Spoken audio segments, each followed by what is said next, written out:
Welcome, believers. Welcome, conspiracy theorists. Welcome to the wonderfully weird world of the Tinfoil Hat Fan Club. So today we are going to be talking about one of those ruined cities in Peru that people think Stone Age people made. Okay, now it's called Pumapunku. Okay, and I will go in more depth in a minute because my colleague's going to join me. His name's Michael, and we are going to discuss the photos that I'm going to show you. And you tell me if cavemen could have made such an item. Okay, right, stay tuned.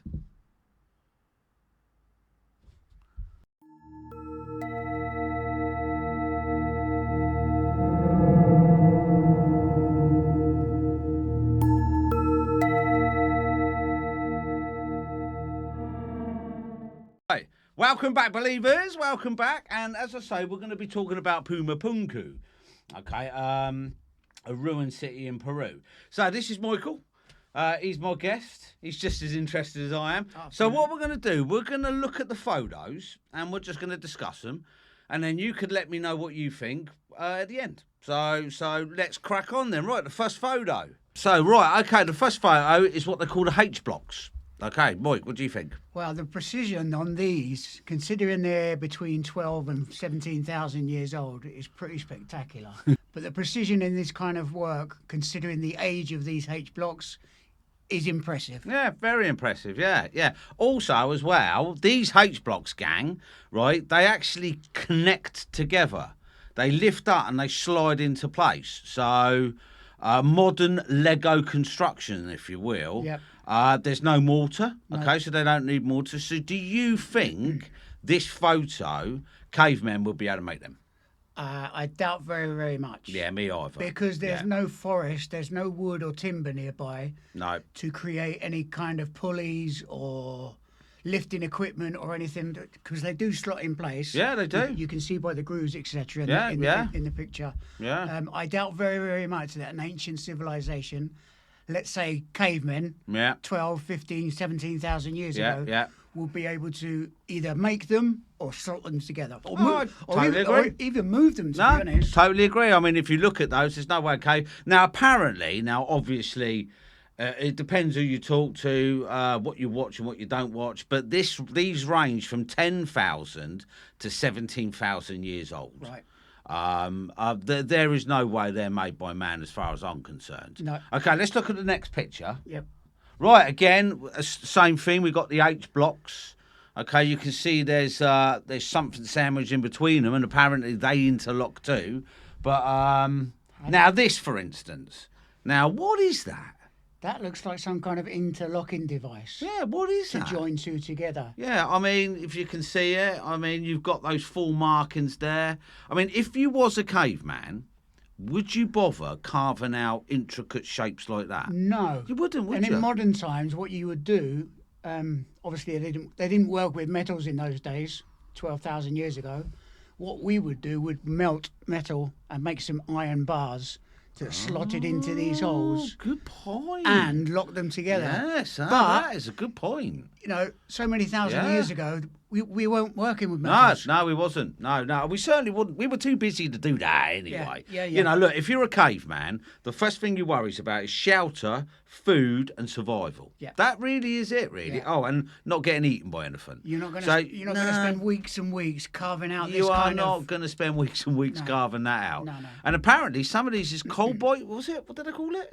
No, it's anisite. Aniside. Anisite. Now, that's a very, very hard metal. So, look, we are saying that is not man-made. Mm-hmm. Well, not the mankind that we think. I mean, they call us a species in amnesia because it's not just Pumapunku. Yep. There's loads of places that look like they've been made by advanced civilization before us. Maybe they got wiped out by the flood. Maybe, maybe it's not aliens. Especially in South America, there's sites like this all over. Exactly. So that is so precise. Someone's using a square. It's a perfect right angle. It's a perfect right angle. That's really, I mean, really impressive. why are you going to do that if you're a caveman? No idea. Why are you going to do that? Absolutely no idea. So, believers, what do you think? I mean, if you was a caveman and all you was worried about was shelter, would you really go to such detail? Mm-hmm. I don't think so. Somehow. Look. So you got a picture of all four there. Yep. So if I zoom that in, not that much. Right, look how square that is. That top that top left-hand corner. Yep. Right, how square that is. I mean, do you really need such perfection? The precision there. Yeah. And I mean, you know, there's that. What was his name? Stan Dunn or something, wasn't he? We was watching earlier. Was watching Ancient Alien series, and there was an engineer, and he experimented with some of this stone, and he did a laser cut, and he did a disc cut, and he said whoever cut this stuff cut it with an unknown sophisticated instrument. Yep. Like I will go back to the same old adage: if you are a caveman, would you be worried with such precision? You wouldn't, would you? Not And really. not one instrument has been excavated, found, discovered No, on any of these sites. no, that's so true. Any instrument that did cause this, happen to engineer this, it's never been found. No. So look, and then you've got the H block again. Yeah. Now look at that. I mean, who's going to be able to bore a hole like that? You know, I mean, we could do it these days. We could do it with diamond tip drills. We could do. You know, you water it, you keep it cool, but 12, 15, 17,000 years ago, they're not going to do it with animal bone, are they? no. So, I mean, even if you had copper, the copper would wear out before that was made. that's another species that's done that. Yeah, I'm convinced. Yeah. Or, as I say, an ancient civilization that we're not aware of. So what's next on there? Look at that. Look how precise and smooth that is. And if you look... It's a whole site. Yeah, you look to the left, look, there's drill holes. I know. I mean, there's drill holes. And they're Look, all there's drill equally holes. spaced. I mean, why is Matt... And equal depth. Yeah, why are you going to need drill holes anyway? No idea. You know, unless, like you said earlier, that is an interlocking system. Yeah. You're going to have something go in that hole and then something slip over the interlock to stop it moving. A male and female bit. A male and female bit, yeah, maybe. Yeah. So that's what it looks like, though, isn't it, really? It does. Okay, look how square that is. Yep. Right, so now we are looking, as you can see behind us, I don't know what that is. That is obviously a square box. Now, someone did slip us, a modern square into that, and that is precise. That is exactly smooth and square. So I will go back to, if you was a caveman and all you were really worried about was getting your tea, going to bed and surviving, would you be worried about such detail? No. And even that, look, the top of it. No. You know. Now, Giorgio Salucchio, is that his name? Yeah. Is that his name? Salucas. I can never pronounce it right. Yeah. He pressed his finger on one of those and he said, if I press too hard, it would cut me. Okay. That's how sharp they are. Right. Strange, isn't it? And now we've got the faces. Yep. Right, now that's not in Pumapunka. I think it's, 100 yards away? You know, and they call it the Cradle of Life. Yep. And apparently every single one of these faces in the Cradle of Life represents a species on Earth. Right, okay. You know, some have got, should we say, large lips, bit of a different nose, and that it represents all the nations. The Incas, the Mexicans, the Africans, the Mayans, the Europeans. things like that. And they did say Sumeria, ancient Sumeria, which is now modern day Iraq. Oh, yeah. Well, also have these faces carved in rock. Oh, interesting. On different sites. Oh, there you go. Oh, that's quite interesting, that. What's that?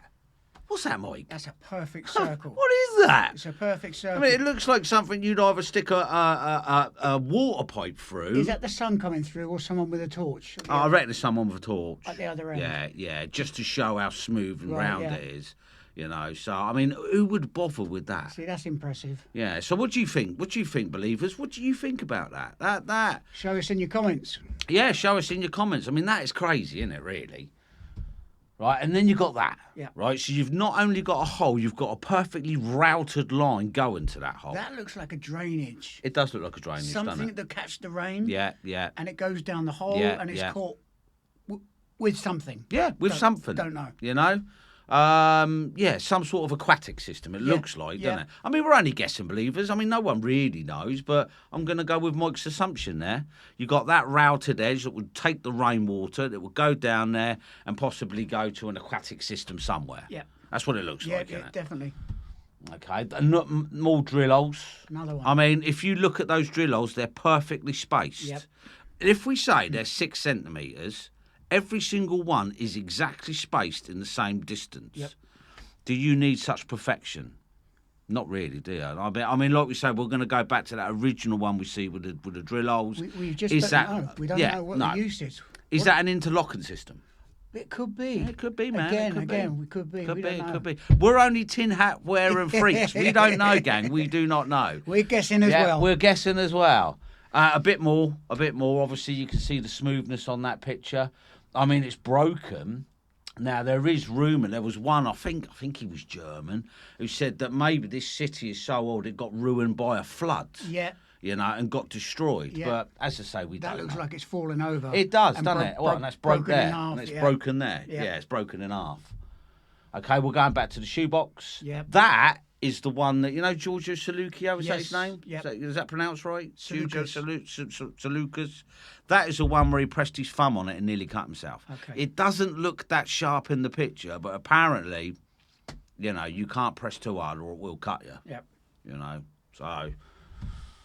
And there you go. That I was on about that picture angle. with the perfect right angle. Again. Yeah, again, there you go. So so that is another box. It's not the same box. What did they use? What did they use? Yeah, I know. Yeah, something with precision, I can tell you that.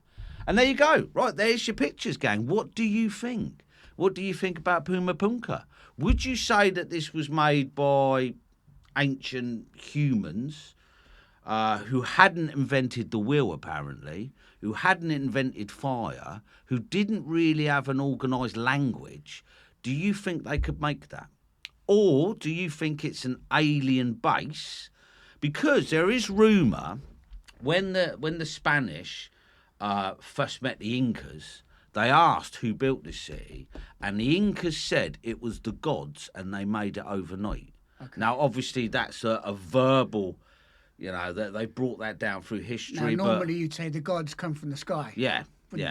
So they said that the gods made it overnight. Right. Now, there is theory that this was made for a landing craft, right. So, like, should we say spaceport? Yeah, can So do. they come down overnight, they made it quickly, so they had somewhere to land. That is the ancient alien theory. Okay. That's a lot of work to do overnight. Yeah, well, maybe... That's a lot of work. Well, maybe they could have done it. What are your thoughts? Tell us. Yeah, what are your thoughts? So I am going to say that it's not alien. I reckon it's an ancient civilization that died out, and we've got no record of them. Long forgotten. Yeah, long forgotten. Yeah. I'll go with that. So, I mean, like I said to you, they call us a species with amnesia because really, our history doesn't go back that far. No. So after, should we say, the caveman, maybe there was a species before them. They got wiped out. Humanity started again, slowly but surely. Yeah. And I say, no matter how advanced you are, ask yourself, believers, if we got wiped out tomorrow, could you make a telly? No. You couldn't, could you? No, of course you couldn't. I mean, you might be able to make a wheel, but if you're not a carpenter, then you're going to struggle. If you're not a stonemason, then you're going to struggle. What you're going to do first is try and find somewhere to survive, to shelter, and then you're going to try and go back to your hunting. Your old skills, hunting and gathering. And if children do come around, because they will eventually, the first things you are going to teach your children is hunting, gathering, survival. Yep. Everything, tellies, electrical, plumbing, it all goes by the wayside. Yep. So, look, this is Pumapunku. Even with modern day standards, it would take weeks to do these blocks. Yeah, of course it would. Weeks and weeks. Yeah, it would take a laser, wouldn't it? Definitely. Take a laser. Definitely. And why do you need such intricate design. Thank you. Yeah, why does it need to be so precise? Unless something slipped into that, male and female again, locked into place and stopped the bricks moving. I'll go with that. I mean, that's some sort of technology, isn't it? It is, yeah. Okay, well, look, this is the Tinfoil Hat Fan Club. Please drop us a line and tell us what you think. Do you think this is man-made? Do you think it's aliens? Or do you think the cavemen made it? We'd love to know your comments. Yeah, we would love to know your comments. Well, look, this is Michael. He's my guest today. Say hello. Good afternoon, everyone. And say goodbye. Goodbye. Thanks very much. See you on the next one. Right.